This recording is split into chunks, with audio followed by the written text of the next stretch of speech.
Welcome to Hypo Brew. I'm Tom Brennan. Today I'm going to be, I just got an email. Today I'm going to be brewing something different. I'm going to be brewing something called a Graf. I kind of stumbled upon this for a couple of different reasons. First off, I wanted to brew something different that I've never brewed before. And because I'm making a holiday six-pack for people, and I'm tossing in beers that people probably haven't had before, and I stumbled across this beer/cider hybrid. It's basically a cider, but has malt in it. And I stumbled upon the recipe. I'm actually going to read off the recipe real quick here. This was something from Homebrew Talk, and it was listed in the top 100 recipes, and it was really high on the list. Off the top of my head, I don't remember what it was. But this Homebrew Talk user, Brandon O., has tons of comments on this particular recipe. And what the Graf is, essentially, for you guys who basically just brew beer, have never done cider before, it's basically an extract recipe doing a 1 gallon beer batch for a half hour, boiling for a half hour, and then you're adding 4 gallons of cider to it. So it's more of a cider than it is a beer. So it's going to be very interesting. I don't even know what this is going to taste like, but if it's listed high in Homebrew Talk's recipe list, chances are it's pretty good.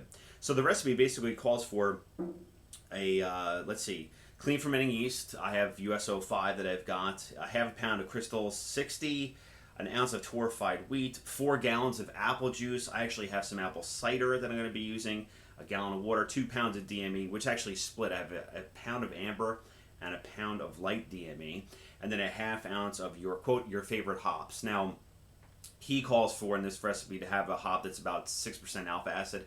I don't have any kind of in the shop that's 6%. So I'm going to be using Cascade, but I'm not going to be using a half ounce. I'm actually going to be cutting it down to, let's see, I think it's 4/10 of an ounce. And it's only for a half hour.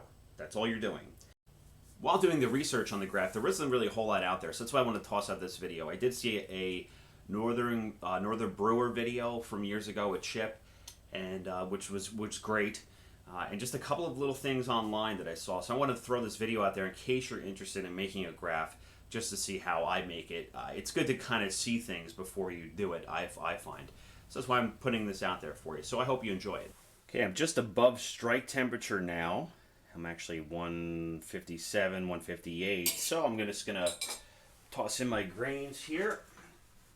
I pre-milled it outside. It's actually funny, I haven't done a partial mash in such a long time that I took out the grain mill and everything else, and it was super quick because it was really not a whole lot of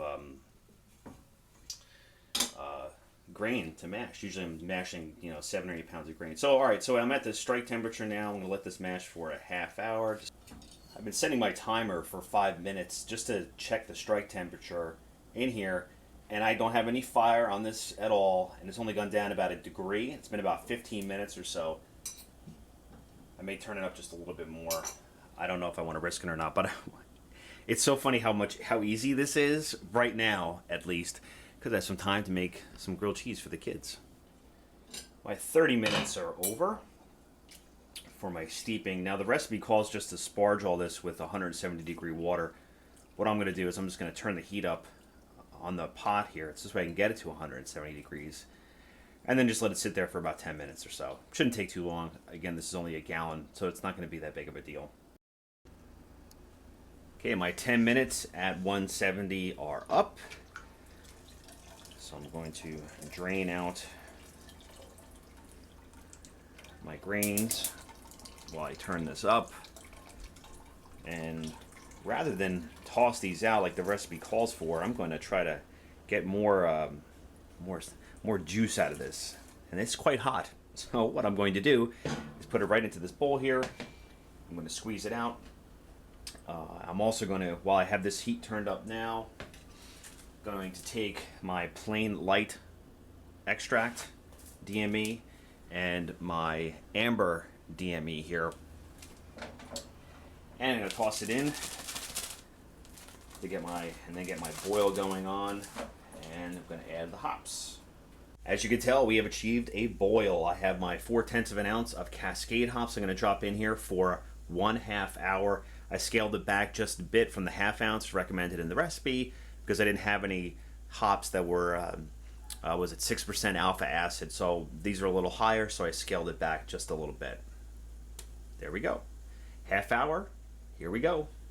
Just for the sake of science, I wanted to check the gravity reading on just the apple juice, and it appears to be at 1050. That is the gravity of the apple juice. Of course, before I did that, I sanitized the top of this and secured it back up. So 1050, Kirkland apple juice, now officially on record.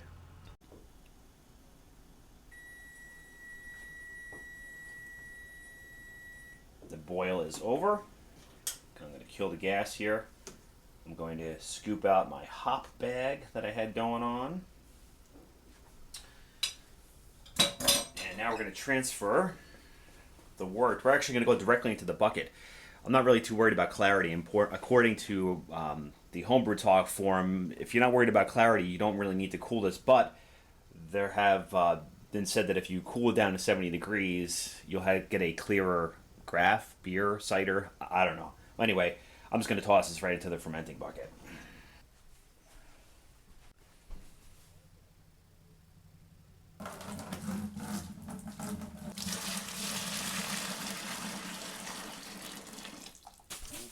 Quickly spraying this with some Star San. And I'm just going to start dumping in the apple juice.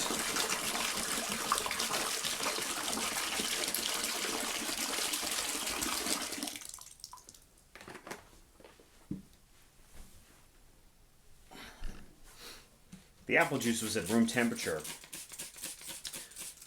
for about a day. So I'm going to, if it's a little too hot, I'm just going to put the lid on top of the fermenter and just let it chill for a little while. You can smell the apple. This apple juice is actually quite good. And you could smell, right now I could smell the apples, certainly, while I was moving over the pot. I was able to smell some of the hops coming off the boil there. So this is going to be a very interesting experiment. Okay, we're looking at a gravity reading of about 1060, 1062. Just so you guys know, when I poured the wort into the bucket, it was just right off the boil. I poured the 4 gallons of cider at room temperature. And when that all came up, it looked to be about 79 degrees, so I could actually pitch my USO5 right now. Typically what I do when I'm using dry yeast is I will just sprinkle it on top, and then I'll let it sit for a half hour, and then I'll agitate it.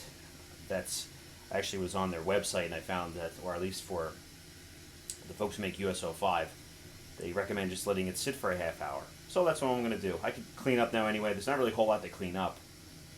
But once I'm done with that, we should be ready to go, and it'll be fermenting upstairs. Okay, just to wrap up for today, I made a Graf beer-cider mix using 4 gallons of Kirkland apple juice, which actually starts out at 1050. That's the original gravity of Kirkland apple juice. You saw me making the wort. The original gravity is 1061 at 79 degrees. I haven't figured out the correction for that yet. And I'm going to let it ferment, and we'll see what happens. At some point in time, I will be making a tasting video, which I don't typically do, but for something like this that's so unique and there's not really a whole lot of documentation out there, I'm going to make a tasting video for it. So hope you guys enjoyed. If you have any questions, feel free to ask down below. Make sure to subscribe to me here on YouTube. You can also find me at hypobrew.com. I'm on Twitter as well, at hypobrew. Have a good day, guys, and cheers.